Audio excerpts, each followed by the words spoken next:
Hello everyone, welcome to my channel. आज हम फिर आपके लिए कुछ नए टिप्स लेकर आए हैं। आप लोगों को ज़रूर पसंद आएंगे। वीडियो के एंड तक बने रहिए। अगर आप मेरे चैनल पर नए हैं तो सब्सक्राइब ज़रूर कर दीजिए। सब्सक्राइब कर आप बेल आइकन प्रेस कर दीजिए। हम आपके लिए ऐसे नए नए टिप्स लेकर आते रहेंगे और ज़्यादा से ज़्यादा शेयर करिए ताकि और भी लोग इसका यूज़ कर सकें। तो चलिए फ्रेंड, ज़्यादा बातें नहीं करते हैं, हम आज की टिप जो है उसको स्टार्ट करते हैं। तो फ्रेंड्स, जो मेरी पहली टिप्स है वो है चावल को गर्म करने को लेकर।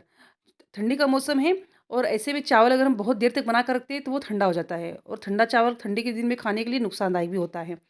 तो मौसम कोई भी हो, अगर आपको चावल गरम खाना है और आप ऑलरेडी बना के रख चुके हैं, तो आपको गरम करने का बहुत अच्छी तरीका हम बता रहे हैं। आप इस तरह से गरम करिएगा, आपका कुकर कभी खराब नहीं होगा। तो देख लीजिए, मैंने पहले गैस ऑन कर दिया है, उसके बाद मैंने उसके ऊपर तवा रख दिया था। तवा को मैंने कम से कम 2 से 3 मिनट के लिए गरम कर लिया था। उसके बाद मैंने इसके ऊपर कुकर रख दिया है। कुकर के अंदर चावल है जो मैंने बहुत देर से बना कर रख दिया था, तब मुझे उसको गर्म करना है। उसके लिए क्या किया है मैंने कि जब तवा गर्म हो गया तो उसके ऊपर कुकर को रख देंगे। तो इस तरह से आपका जो चावल है वो धीरे-धीरे आराम से गर्म होगा और इस तरह से आपका जो कुकर का पेनी होता है ना, उसमें चावल बिल्कुल भी नहीं चिपकेगा फ्रेंड्स। और गैस का फ्लेम जो है उसको ऑफ कर दीजिए। तो मैंने ऑफ कर दिया है और आप देख लीजिए, आपका चावल जो है 2 से 3 मिनट में गर्म हो जाएगा आराम से। तो फ्रेंड, चलिए हम बढ़ते अपने नेक्स्ट टिप की ओर। मेरी टिप्स नंबर 2 है इरेज़र को लेकर। बच्चे इरेज़र यूज़ करते हैं, तो सभी घर में इरेज़र होगा। जिसके घर में बच्चे पढ़ने वाले, लिखने वाले हैं, उनके घर में भी होगा और जिसके घर में नहीं है, बड़े बच्चे हैं, उनके घर में भी इरेज़र होता है।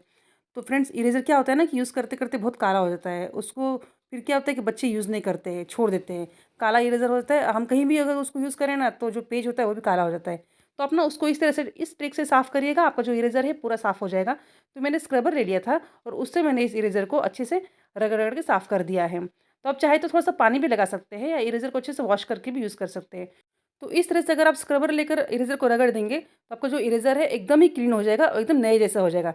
तो बच्चे इसको आराम से और हँसी-खुशी यूज़ करेंगे और उनका पेज जो है वो भी गंदा नहीं होगा फ्रेंड्स। तो आई होप आपको ये टिप्स पसंद आई होगी। तो चलिए हम बढ़ते हैं अपनी नेक्स्ट टिप की ओर। मेरी जो नेक्स्ट टिप है वो है प्रेस को लेकर। जब भी हम कपड़े वगैरह प्रेस करते हैं, तो प्रेस को डायरेक्टली इस्तेमाल करते हैं और कभी-कभी क्या होता है ना कि प्रेस इतना गर्म हो जाता है कि हमको उसका अंदाज़ा समझ में नहीं आता है या फिर प्रेस में कभी-कभी कपड़ा चिपक जाता है और कभी-कभी ऐसा भी हो जाता है कि प्रेस जो है वो ख़राब हो जाता है। तो फ्रेंड्स, हम आपको बहुत अच्छा ट्रिक बताने वाले हैं। आप डायरेक्टली प्रेस को इस तरह से इस्तेमाल मत करिए कपड़ों को प्रेस करने के लिए। अगर आपके प्रेस में दिक्कत है, प्रेस ख़राब है और आपका कपड़ा हमेशा जलने की प्रॉब्लम होती है, तो आपको हम एक ट्रिक बताने वाले हैं। आप इसी तरह से प्रेस को यूज़ करके कपड़ों को प्रेस करिएगा। आपके कपड़े कभी भी ख़राब नहीं होंगे और ना ही जलेंगे। तो कई लोग क्या करते हैं कि इस तरह से एल्युमिनियम फॉइल लेकर उसके ऊपर प्रेस को लगाकर इस तरह से प्रेस करते हैं, या फिर कई लोग ऐसे होते हैं कि हैंकी रख देते हैं, उसके बाद प्रेस करते हैं। तो देख लीजिए, इस तरह से प्रेस करेंगे तो आपको क्या होता है, एक तो एल्युमिनियम फाइबर हट जाएगा या फिर बार-बार उसको सेट करना पड़ता है। तो आप एक काम करिएगा, आप इस तरह से बिल्कुल भी एल्युमिनियम फॉइल को यूज़ मत करिएगा। हम आपको बहुत ही नया ट्रिक बताने वाले हैं। आप इस तरह से एल्युमिनियम फॉइल यूज़ करके कोई भी कपड़ा प्रेस करिए, ख़ास करके साड़ी या फिर तो कोई पतला चीज़ होता है, जैसे दुपट्टा हो गया, साड़ी हो गया, ऐसे जो पतले कपड़े होते हैं ना, उसको आप इस तरह से फ़ॉइल इसको प्रेस में लगाकर आराम से प्रेस कर सकते हैं। आपका कोई जो कपड़ा है वो कभी भी ख़राब नहीं होगा। मोटे कपड़े का तो चलो हम आराम से प्रेस कर लेते हैं, लेकिन कभी-कभी जो पतला कपड़ा होता है, हल्का कपड़ा होता है, वो डायरेक्टली प्रेस लगाने से जल जाता है। तो आप कभी भी साड़ी या फिर हल्का कोई चुन्नी वग़ैरह हो या कोई भी कपड़ा हो, उसको प्रेस करना हो, तो आप इस तरह से एल्युमिनियम फ़ॉइल लगा के प्रेस करिए। आपका कपड़ा कभी भी नहीं जलेगा फ्रेंड्स। तो देख लीजिए, मैंने किस तरह से इसको एल्युमिनियम फ़ॉइल लगा लिया है और इसको लगाने के बाद आपको क्या करना है ना, प्रेस का जो स्विच है वो ऑन कर लेना है। तो देख लीजिए, मैंने ना प्रेस में ये लगाने के बाद, फ़ॉइल लगाने के बाद प्रेस का जो स्विच है वो ऑन कर दिया है। अब मैं आपको एक दुपट्टा प्रेस करके दिखाती हूँ। तो देख लीजिए, मैंने एक पतला सा दुपट्टा ले लिया है और उसको मैं डायरेक्टली आपको प्रेस करके दिखाऊँगी, क्योंकि प्रॉब्लम हमको पतले कपड़े के साथ ही होती है, मोटे कपड़े की प्रॉब्लम नहीं होती है। तो देख लीजिए, आप इस तरह से मैं प्रेस करूँगी ना, तो जो कपड़ा है बिल्कुल भी नहीं जलेगा फ्रेंड्स। तो ये ट्रिक आप ज़रूर इस्तेमाल करिए प्रेस करने के लिए, बहुत ही काम की ट्रिक है। अब कभी भी आपको साड़ी वगैरह प्रेस करना हो तो इस तरह से प्रेस करिएगा, आपका जो कपड़ा है वो कभी भी नहीं जलेगा। चाहे आपका प्रेस पुराना हो, ख़राब हो या स्पीड ज़्यादा हो या कुछ भी हो, जो भी आप उसके अंदर का जो भी हीट है वो आपका जो फ़ॉइल है वो ऑब्ज़र्व कर लेगा और उसके हिसाब से ही आपके कपड़े में हीट लगेगी। तो इस तरह से आप कोई भी कपड़ा प्रेस करिए फ्रेंड्स, बिल्कुल भी प्रॉब्लम नहीं होगी। और अगर आपका जब प्रेस हो जाए तो उसके बाद भी आप क्या कर सकते हैं, ये जो एल्युमिनियम फ़ॉइल है ना, इसको आप दोबारा यूज़ कर सकते हैं। तभी मैं स्विच ऑफ कर देती हूँ, मैं आपको दिखाती हूँ। देख लीजिए फ्रेंड्स, इसको ना आप क्या करिएगा, इसको फिर निकाल के ना आप फ़ोल्ड करके रख दीजिए और जब भी आपको प्रेस वगैरह करना हो, आप आराम से प्रेस करिएगा। आपके प्रेस में करने में कोई प्रॉब्लम नहीं होगी फ्रेंड्स। आई होप कि आप लोगों को ये टिप्स पसंद आई होगी। तो चलिए हम बढ़ते हैं अपनी नेक्स्ट टिप की ओर। मेरी नेक्स्ट टिप है नॉन स्टिक तवे को लेकर। अक्सर लोगों की परेशानी होती है कि उनके नॉन स्टिक तवे खराब हो जाता है या फिर उसमें जो दाग धब्बे लग जाते हैं ऑयल के, तेल के, कोई भी छींटे लग जाते हैं तो वो साफ़ नहीं हो पाते हैं, या फिर उनका तवा बहुत जल्दी ख़राब हो जाता है। एक्चुअली क्या होता है कि बहुत लोगों को इसको किस तरह से यूज़ करना है इसका नॉलेज नहीं होता है, और उनके साथ ये प्रॉब्लम अक्सर हो जाती है। तो हम अगर आपको कुछ टिप्स देंगे, उसको फ़ॉलो करेंगे ना, तो आपका जो ये नॉन स्टिक पैन है वो कभी भी ख़राब नहीं होगा।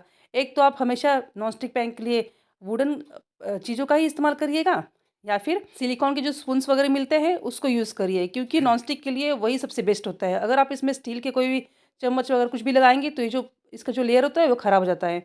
सबसे बड़ी पहली बात ये होती है। उसके बाद जब भी आप ये जो तवा होता है वो गरम रहे ना, तभी इसको आप साइड-साइड से निकाल दीजिए। जो ऊपर का एक्स्ट्रा दाग वगैरह लगता है, तेल का छींटा वगैरह लगता है ना, जब तवा गरम रहे तभी आप इसको, जब भी कोई चीज़ इसमें बनाएँ ना, तो इसको तभी उसी टाइम पे हल्के-हल्के हाथ से या फिर स्पून की मदद से उसको निकाल दीजिएगा। उससे क्या होगा ना, देखिए मैं आपको दिखा रही हूँ, उससे क्या होगा ना कि ये ठंडा होने के बाद नहीं निकलता है, तो गरम रहते ही निकल जाएगा और आपको इसको धोने में बहुत ही आसानी हो जाएगी। और आप अगर इसके ऊपर चीज़ बनाते हैं, तो वो चीज़ भी खराब नहीं होगी, ना ही चिपकेगी फ्रेंड्स। तो चलिए हम बढ़ते हैं अपने नेक्स्ट टिप की ओर।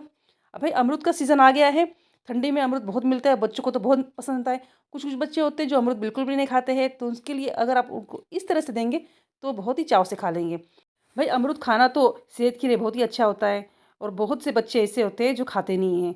तो हम आपको बता रहे हैं, इस तरह से काटेंगे ना तो एक दिखने में उसका एक जो लुक है वो काफ़ी अट्रैक्टिव लगता है, और छोटे बच्चे जो है उनको अगर कोई भी चीज़ अट्रैक्टिव दिखे तो वो खा लेते हैं आराम से।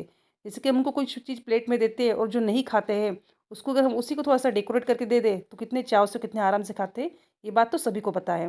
तो देख लीजिए फ्रेंड्स, मैं आपको, आप इस सिर्फ़ अमरूद ही नहीं, कोई भी फ्रूट्स लेकर आप उसको इस डिज़ाइन में काट के दीजिएगा बच्चों को, बहुत ही प्यार से खाएँगे। एक बार आप ट्राई करके देखिए, जो बच्चे एप्पल या फिर फ्रूट्स, कोई भी फ्रूट्स खाने में बदमाशी करते हैं, उनको आप इस तरह से काट के दीजिएगा, वो आराम से खा लेंगे।